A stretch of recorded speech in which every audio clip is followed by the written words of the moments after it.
Hey, good evening po sa lahat ng nanonood ng YouTube. Ako po pala si Christine Chavez from Q Dynamics 1 to Min Plus.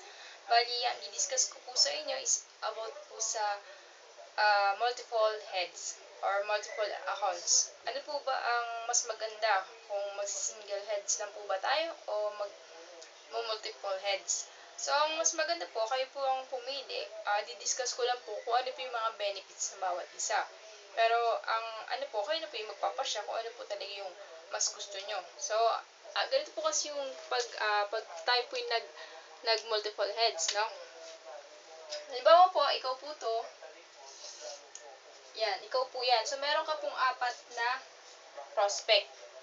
So, ang apat na prospect mo, ilalagay mo po dito. Isa, dalawa, tatlo, apat. So, ang kita po natin dyan, dahil meron po tayong 1,000 na direct referral, 1,000 times 4 equals 4,000.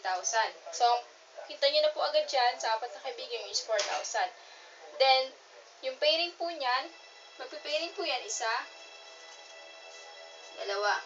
So, ang kita nyo po ulit dyan is 3,000. So, 7,000 po ang kabuuan nyo pong income. Pag po single accounts lang po ang kinuha nyo. So, ito naman po yung pagkakaiba sa kung tatlo pong heads ang kukunin natin.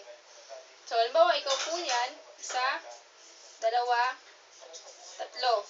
Ibig po sabihin ng tatlong heads, tatlo po yung kinuha nyo na 8,880. Ito pong tatlong to, nakapangalan po sa inyo. So, meron din po kayong apat na kaibigan. The same lang din po.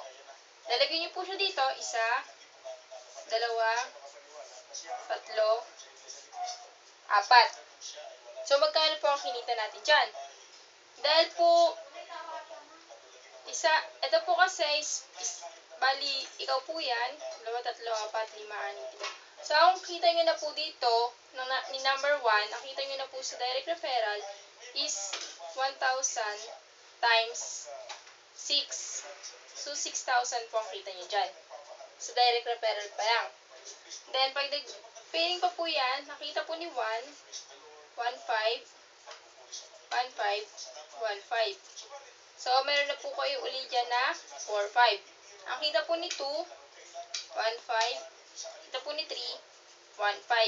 So, plus 3,000.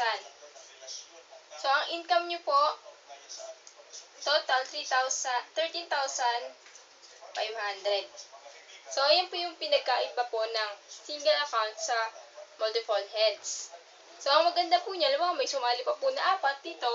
Nalagyan nyo siya, isa, dalawa, tatlo, apat. So, ang kita po niya, pag single accounts lang, 1,5, 1,5, 3,000 lang po.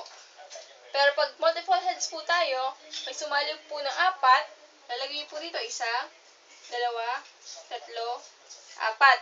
Ganito po yan. Ang kita po ni 1, 1,5, 1,5. So, 3,000. Dahil ikaw po si number 2, kikita din niya ng 1,5. Ito po si number 3, kikita din po yan ng 1,5. So, may kita ka po uling 3,000. Ang total po niyan is 6,000. So, ang difference niya po kalahati.